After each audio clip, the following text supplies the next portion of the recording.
जय हिंद दोस्तों, मैं भूपेन नामदेव। कैसे हो आप लोग? आशा करता हूँ आप लोग अच्छे होंगे।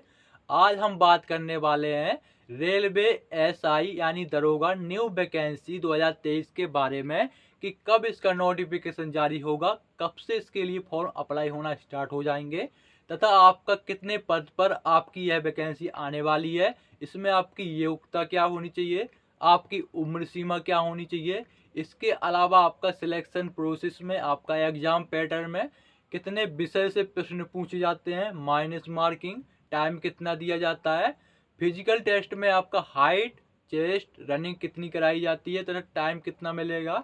इसके अलावा सबसे लास्ट हम बात करेंगे इसकी सैलरी प्लस इसके प्रमोशन के बारे में। तो चलिए दोस्तों, आपको स्टेप बाय स्टेप समझाऊंगा इसकी भर्ती प्रक्रिया के बारे में। वीडियो स्टार्ट करते हैं। तो सबसे पहले हम बात करें आरपीएफ के बारे में। तो आरपीएफ का फुल फॉर्म होता है रेलवे प्रोटेक्शन फोर्स।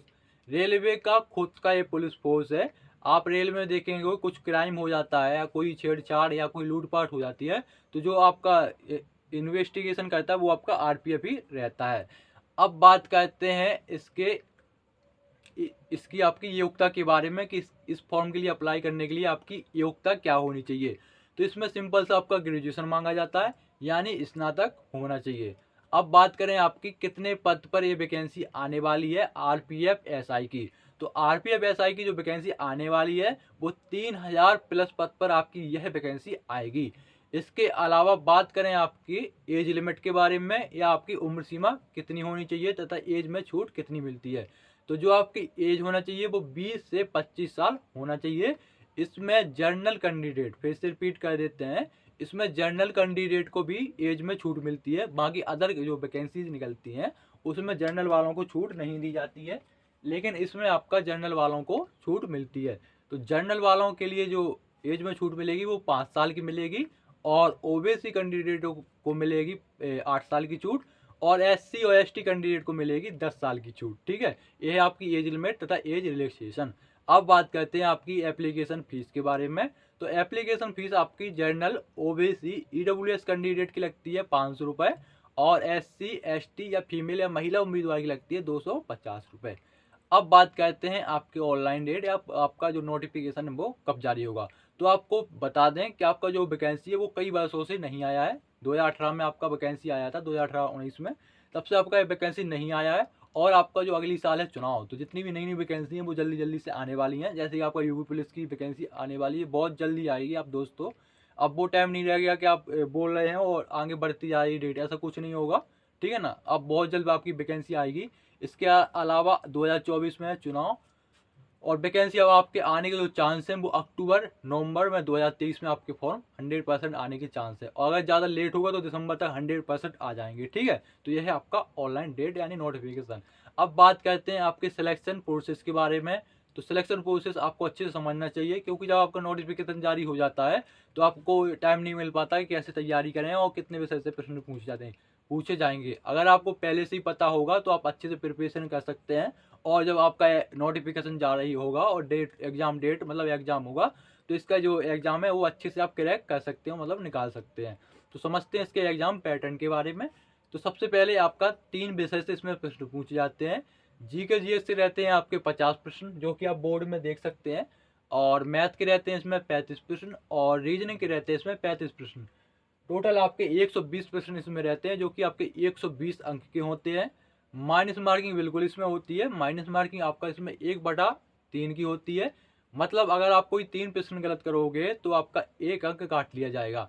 अब बात करते हैं इसके टाइमिंग के बारे में कि टाइम कितना मिलता है इस पेपर को हल करने के लिए। तो इस पेपर को जो हल करने के लिए जो आपको टाइम दिया जाता है वो 90 मिनट यानी 1.5 घंटे का इसमें टाइम दिया जाता है। और आपका ये पेपर सीबीटी यानी कंप्यूटर बेस्ड टेस्ट आपसे कराया जाता है, मतलब ऑनलाइन आपका पेपर होगा। अब बात करते हैं आपके फिजिकल टेस्ट के बारे में। तो फिजिकल टेस्ट में जो पुरुष उम्मीदवार की हाइट होना चाहिए वो 165 सेंटीमीटर होना चाहिए। अगर कोई पुरुष एससी एसटी कैटेगरी में आता है तो उसकी हाइट 160 सेंटीमीटर होना चाहिए। अब बात करें महिला उम्मीदवार की हाइट के बारे में। तो महिला उम्मीदवार की जो हाइट होना चाहिए वो 157 सेंटीमीटर होना चाहिए। अगर कोई महिला एससी या एसटी कैटेगरी में आती है तो उसकी हाइट 152 सेंटीमीटर होना चाहिए। अब बात करें चेस्ट के बारे में, मतलब आपका सीना कितना होना चाहिए। तो आपका चेस्ट 80 से 85 सेंटीमीटर होना चाहिए। 5 सेंटीमीटर आपका चेस्ट का फुलाव आना चाहिए। अब बात करें आपके रनिंग यानी दौड़ के बारे में कि दौड़ कितनी कराई जाएगी और टाइम कितना दिया जाएगा। तो इसमें आरपीएफएसआई में 1600 मीटर की रनिंग कराई जाती है और पुरुष उम्मीदवार को टाइम मिलता है 6 मिनट 30 सेकंड का। महिला उम्मीदवार की जो रनिंग कराई जाती है वो 800 मीटर की कराई जाती है और इनको जो टाइम दिया जाता है वो 4 मिनट का टाइम दिया जाता है।